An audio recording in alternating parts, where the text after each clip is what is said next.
अस्सलाम वालेकुम जी, मेरा नाम डॉक्टर बिलाल। अच्छा जी, आज मैं जो वीडियो बना रहा हूँ ये बना रहा हूँ फ़िज़िकल थेरेपी के ऊपर कि फ़िज़ियोथेरेपी है क्या।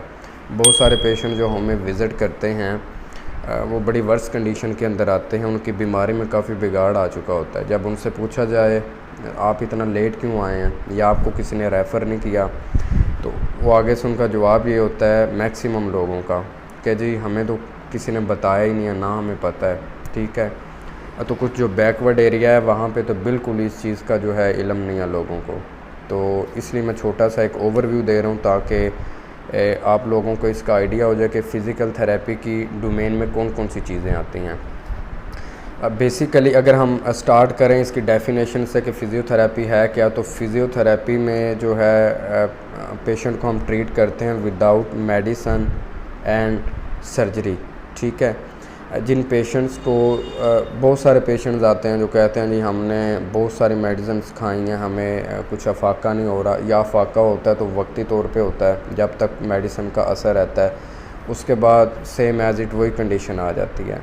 और फिर कुछ हजरात आते हैं जो कहते हैं जी डॉक्टरों ने हमें जो है वो ऑपरेशन का बोला लेकिन हम जो है वो ऑपरेशन नहीं करवाना चाहते। तो इस हवाले से सोचा कि आपको थोड़ी सी अवेयरनेस दी जाए, बताया जाए कि फ़िज़िकल थेरेपी के डोमेन में कौन कौन सी चीज़ें आती हैं, ताकि आप बर वक्त जो है अपने फ़िज़ियोथेरेपिस्ट के पास जाके उसकी बीमारी की तशख़ीस करवाएं, डायग्नोस करवाएं और उसके बाद जो है अपना ट्रीटमेंट स्टार्ट करवाएं। अच्छा, जैसा मैंने आपको बताया कि फ़िज़ियोथेरेपी के अंदर जो है बग़ैर मेडिसन और बग़ैर सर्जरी का इलाज किया जाता है। इसमें जो आगे फ़र्दर चीज़ें आती हैं कि हम फ़िज़ियोथेरेपी में जो है मैनुअल थेरेपी के थ्रू यानी वर्जिशों या एक्सरसाइज के थ्रू ट्रीटमेंट करते हैं। इसके साथ साथ इलेक्ट्रोथेरेपी का जो है वो बहुत ज़्यादा रोल होता है फ़िज़िकल थेरेपी के अंदर। इलेक्ट्रोथेरेपी में हम मुख्तलिफ़ मॉडलिटीज़ और मशीनों के थ्रू जो है वो पेशेंट्स का इलाज करते हैं। अच्छा, फ़िज़िकल थेरेपी में आगे फ़र्दर बहुत सारी चीज़ें आ जाती हैं। इसमें छोटे बच्चों से ले के बूढ़ों तक तमाम लोगों का जो है वो इलाज मुमकिन है। इसमें आगे स्पेशलिटीज़ आ जाती हैं। इसमें न्यूरो फ़िज़िकल थेरेपी आ जाती है। न्यूरो में जैसे कुछ सीपी चाइल्ड है, आपके माजूर बच्चे हैं जो पैदाइशी माजूर होते हैं, उनके रिलेटेड है। फिर फालज के जो पेशेंट्स होते हैं, कुछ स्पाइनल कार्ड की इंजरी हो गई है, तो ये आगे फ़र्दर बहुत सारी चीज़ें आ जाती हैं। इसके साथ साथ हमारे पास ऑर्थोपेडिक फ़िज़िकल थेरेपी होती है। ऑर्थोपेडिक में जो है हड्डियों के रिलेटेड जो मसाइल होते हैं, जोड़ों के मुतल्लक जो मसाइल होते हैं, फॉर एग्ज़ाम्पल अल्लाह ना करे अगर किसी का एक्सीडेंट हो जाता है, आपकी कोई बोन फ्रैक्चर हो जाती है, बोन टूटने के बाद, हड्डी टूटने के बाद क्या होता है, डॉक्टर हज़रात या तो ऑपरेट करते हैं या वैसे जो है वो वहाँ पे प्लस्तर लगा दिया जाता है पीओपी करके, कोई बाजू पे, कंधे पे, टांग पे, घुटने पे। तो जब वो प्लस्तर लगाते हैं वहाँ पे जो मूवमेंट होती है, जो वहाँ की उस जोड़ की हरकत होती है, वो कुछ अरसा के लिए रुक जाती है। वो जो डॉक्टर जब आपको प्लस्तर लगाते हैं कोई 4 हफ़्ते 6 हफ़्ते, वो डिपेंड करता है कि आपकी सवेरिटी के ऊपर या आपका जो हड्डी टूटी है उस पर डिपेंड करता है कितना लंबा वो प्लस्तर लगेगा। उसके बाद क्या होता है कि आप जब वो प्लस्तर रिमूव होता है तो आपकी जो है वो मूवमेंट, जो हरकत है उस जोड़ की, वो कम हो जाती है। फॉर एग्ज़ाम्पल अगर कूनी पे लगा है प्लस्तर या बाजू टूटती है तो पुलिस लिंग लगा के वो जो गले में पट्टी डालते हैं, आपकी बाजू ऐसे रहती है 1 महीने के लिए, बाजू ऐसे रहे, उसके बाद आपकी बाजू ना आगे होती है ना पीछे होती है। तो इसको ठीक करने के लिए, रिस्टोर करने के लिए मूवमेंट को, आपके जोड़ की बहाली के लिए जो है वो फ़िज़ियोथेरेपी बड़ा इम्पोर्टेंट रोल प्ले करती है। ठीक है, तो ये आर्थोपेडिक की उसकी डोमेन में आता है। इसके साथ साथ फिर जो है कार्डियोपल्मोनरी फ़िज़िकल थेरेपी होता है।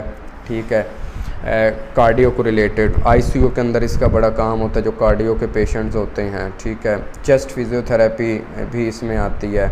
चेस्ट फ़िज़ियोथेरेपी जो आजकल, जैसे पिछले दिनों में कोरोना की एक वबा थी, कोरोना के अंदर क्या था, चेस्ट फ़िज़ियोथेरेपी बड़ा एक फ़िज़िकल थेरेपी का वहाँ पे रुझान था कि वो चेस्ट फ़िज़ियोथेरेपी करते थे। कंजेशन हो जाती है, आपकी छाती में बलगम जम जाती है, सांस नहीं आता, तो चेस्ट फ़िज़ियोथेरेपी से क्या होता है, उसको मोबिलाइज़ किया जाता है, फिर सक्शन पंप के थ्रू उसको स्पूटम को या बलगम को बाहर निकाला जाता है। तो वहाँ पे भी ये बड़ा इम्पोर्टेंट रोल प्ले करती है। अच्छा, इसके साथ आगे अगर हम बढ़ें तो इसमें स्पोर्ट फ़िज़िकल थेरेपी आ जाता है। स्पोर्ट फ़िज़िकल थेरेपी में क्या होता है, जैसे आपने देखा होगा हमारी क्रिकेट टीम या हॉकी टीम या फुटबॉल टीम के साथ एक फ़िज़िकल थेरेपिस्ट जो है वो होते हैं।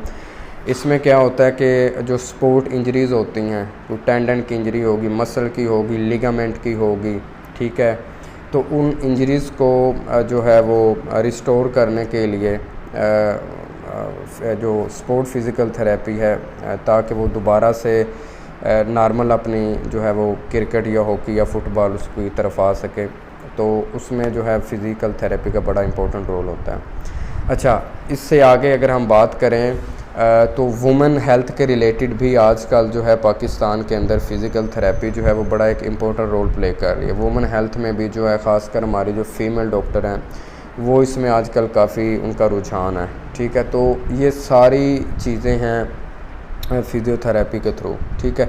फिर पीड्स में आ जाता है, बच्चों को रिलेटेड पीड्स फ़िज़िकल थेरेपी होता है, ठीक है।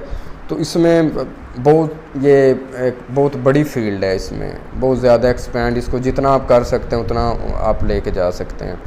फिर जो जनरली मैं आपको बताऊं कि यहाँ पे जो पेशेंट को कैसे पता चलेगा जी हमें इस चीज़ के लिए हमें फ़िज़ियोथेरेपी के पास जाना चाहिए, तो उसमें सबसे पहले ये है कि आपको जो घुटनों की दर्दें होती हैं, जोड़ों की दर्दें होती हैं, ठीक है, नी जॉइंट का इशू है, आपको गैंठिया है, ठीक है, इसके साथ साथ फालज है, आपको लकवा है, गर्दन के मसाइल हैं, गर्दन में पेन है, आपकी गर्दन में कोई इंजरी हो गई है, ठीक है। इसके साथ साथ अगर आपकी अल्लाह ना करे किसी एक्सीडेंट के थ्रू या किसी भी थ्रू कोई हिस्ट्री, फॉल की हिस्ट्री है, गिरने की हिस्ट्री है, आपका स्पाइनल कार्ड जो है वो डैमेज हो जाता है, तो उसके बाद आपका एक रिहैबिलिटेशन जो है एक प्रोसेस चलता है काफ़ी लंबा अरसा, उसमें फ़िज़ियोथेरेपी बड़ा इंपॉर्टेंट रोल प्ले करती है। फिर इसके साथ साथ जितनी भी सॉफ्ट टिश्यू इंजरीज़ होती हैं उसमें बड़ा इंपॉर्टेंट रोल प्ले करती है। इसके साथ जो कमर की दर्द है, बैक पेन, ठीक है, बैक पेन जो मोरे हैं, मोरों में डिस्कों का इशू बन जाता है, वहाँ पे बड़ा इंपॉर्टेंट रोल प्ले करती है। आपको मोच आ जाना, पाँव में मोच जो आती है वहाँ पे। इसके बाद जो आपके घुटनों के अंदर तंदे अल्लाह पाक ने लगाए हुए हैं धागे की तरह, जिसको लिगामेंट हम बोलते हैं, लिगामेंट की जो है इंजरी हो जाए उसमें बड़ा इंपॉर्टेंट रोल प्ले करती है। फ्रोज़न शोल्डर, जो कंधे का जाम हो जाना है, जैसे शुगर के पेशेंट में ये बड़ा कॉमन है कि उनका कंधा जाम हो जाता है, तो उनके अंदर बड़ा इंपॉर्टेंट रोल प्ले करती है। तो बच्चों के अंदर, ठीक है, जो माजूर बच्चे हैं, इसी तरह ये बहुत बड़ी फील्ड है, ठीक है। इसके साथ साथ जो हैं जीरियाट्रिक्स यानी बड़े लोगों के जो मसले मसाइल हैं, जो हमारे बुज़ुर्ग हजरात हैं घरों में, उनमें पार्किंसंस का इशू है। पार्किंसंस में जो है वो आपने कुछ देखा होगा, बुज़ुर्गों के जो है हाथ ऐसे पिर रोलिंग मूवमेंट करते रहते हैं, ठीक है, उनके रिलेटेड। फिर उनकी बैलेंस ट्रेनिंग, बुज़ुर्ग हजरात के अंदर बैलेंस नहीं होता, कोऑर्डिनेशन मूवमेंट जो है वो हम उसमें ले कर चलते हैं उनको, और फर्दर इसमें बहुत सारी चीज़ें आ जाती हैं, ठीक है। तो फ़िज़ियोथेरेपी एक ब्रॉड फील्ड है, ठीक है, इसमें जो है आप जितना इसको एक्सपेंड करेंगे ये उतना एक्सपेंड होती जाएगी। तो इसलिए अगर नेक्स्ट आपको कभी कोई ऐसा इशू हो, फिर इसमें यह है कि हम काउंसलिंग भी करते हैं, जो पेशेंट हैं उनकी काउंसलिंग करते हैं, जो उनके साथ घर वाले होते हैं उनको गाइडलाइन देते हैं कि आपने जो बुज़ुर्ग हजरात हैं उनको घर में कैसे लेके चलना है, उनको गिरने से कैसे बचाना है, मतलब बैलेंस ट्रेनिंग में उनको कैसे वो करना है। तो सारा ये बहुत बड़ी फील्ड है, ठीक है। तो उम्मीद करता हूँ आपको आज की इस वीडियो में काफ़ी कुछ सीखने को मिलेगा। नेक्स्ट भी इंशाल्लाह हम इसको लेके चलेंगे। अगर आपको इन बीमारियों में से कुछ इशू है तो आप जो है अपने करीबी फ़िज़िकल थेरेपिस्ट को विज़िट कर सकते हैं और अपनी असेसमेंट करवा के अपना इलाज शुरू करवा सकते हैं। जज़ाक।